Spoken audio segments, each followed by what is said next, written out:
नीलू, जा तो अपनी भाभी के कमरे में और जगा के आ उसको। इसका तो रोज का हो गया है।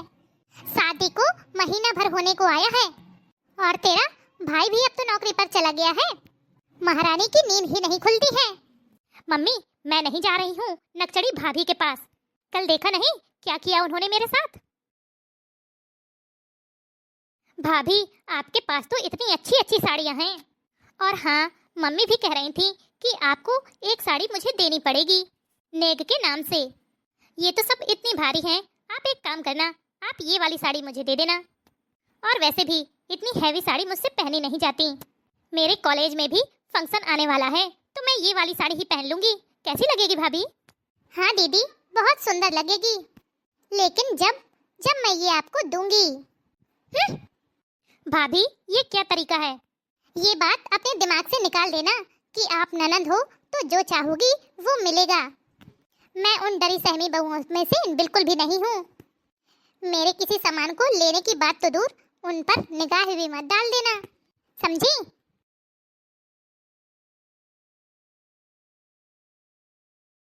हाँ हाँ, पता है।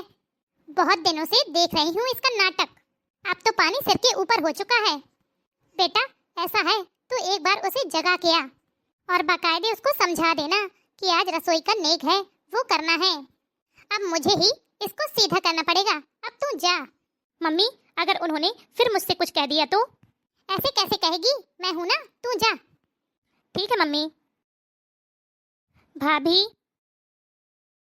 ये क्या आपने जीन्स पहन रखा है? आपको पता है ना कि हमारे घर की बहुएं जीन्स नहीं पहनती हैं। जीन्स पहनना तो दूर, हमारे घर की बहुएं सूट भी नहीं पहनती हैं।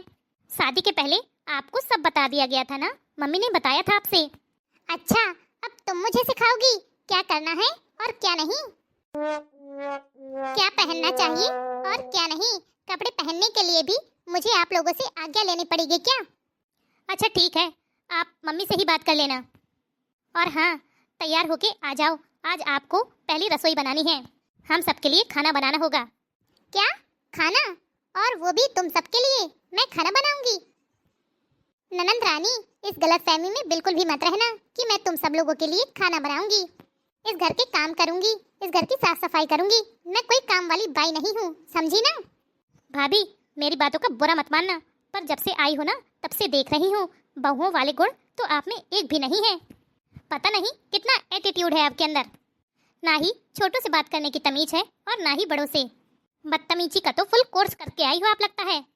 हम हैं तो आपसे इतने प्यार से बात करते हैं और एक आप हो। ओह, तो तुम्हें तमीज और बदतमीज में फर्क भी पता है?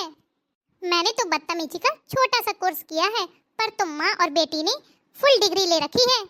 बदतमीजी में तो पीएचडी करके रखी हुई है, समझी? भाभी, खैर, मैं तुमसे क्या ही कहूँ। भाड़ में जाओ। मम्मी, और भेज दो मुझे उनके पास। 20 बातें सुना दी मुझे।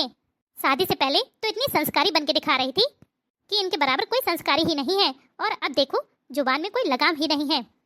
क्या हुआ, बहू हो गई तैयार? आ गई, बोलो। बहू, ये क्या तूने जीन्स पहन के रखा हुआ है? तुझे पता है ना, हमारे घर में सूट और जीन्स अलाउ नहीं है। मैंने तुझे मना किया था ना। जा, ये जीन्स बदलकर साड़ी पहन कर आ। तुझे मना किया था ना मैंने। क्यों नहीं बदलूंगी? मैं यही पहनूंगी। मैं आपके कहने से थोड़ी चलूंगी। बहू, ये क्या तरीका है बड़ों से बात करने का? तेरे माँ बाप ने सिखाया नहीं क्या कि बड़ों से कैसे बात की जाती है?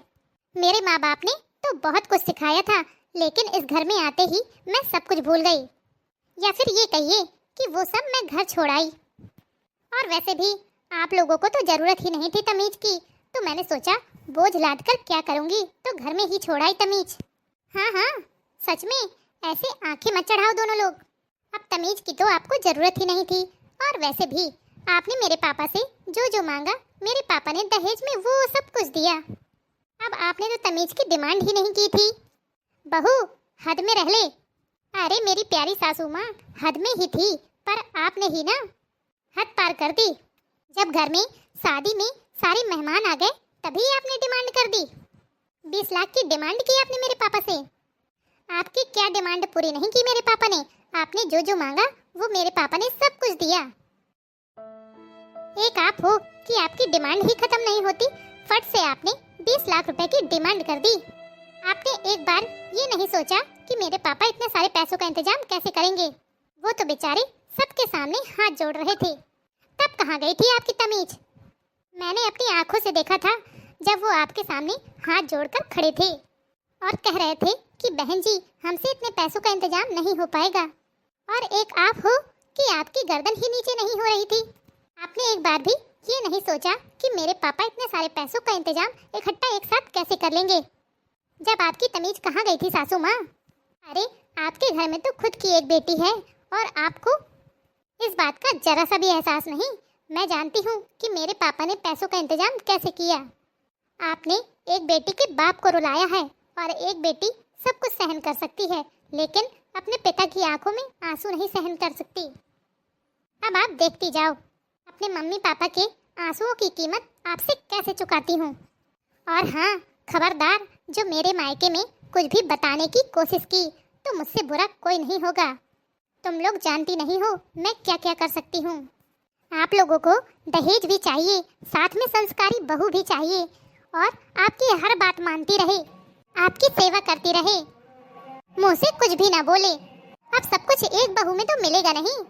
अरे अगर यही चाहिए था ना तो डिमांड ना करती। बहू, तेरे माता पिता दुनिया में इकलौते ऐसे माँ बाप नहीं हैं जिन्होंने दहेज दिया है। दुनिया में हर कोई अपनी बेटी को दहेज देता है।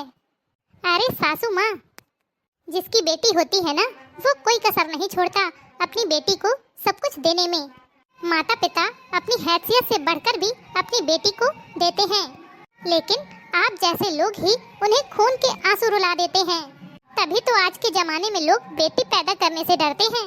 बेटी पैदा होते ही उन्हें उसके दहेज की चिंता हो जाती है। हेलो फ्रेंड्स, कैसे हो आप? उम्मीद करती हूँ अच्छे ही होंगे। अगर आपको आज की यह स्टोरी पसंद आई हो तो वीडियो को लाइक करें और हमारे चैनल को सब्सक्राइब करना ना भूलें। दोस्तों, दहेज की इस प्रथा ने बहुत सी बेटियों के माता पिता को खून के आंसू रुलाया है। हम इस दहेज की प्रथा को पूरी तरह समाप्त तो नहीं कर पाएंगे, लेकिन खुद से शुरुआत करके दहेज न लेने की कसम जरूर खा सकते हैं। आपके इस बारे में क्या राय है? कमेंट बॉक्स में कमेंट करके जरूर बताएं।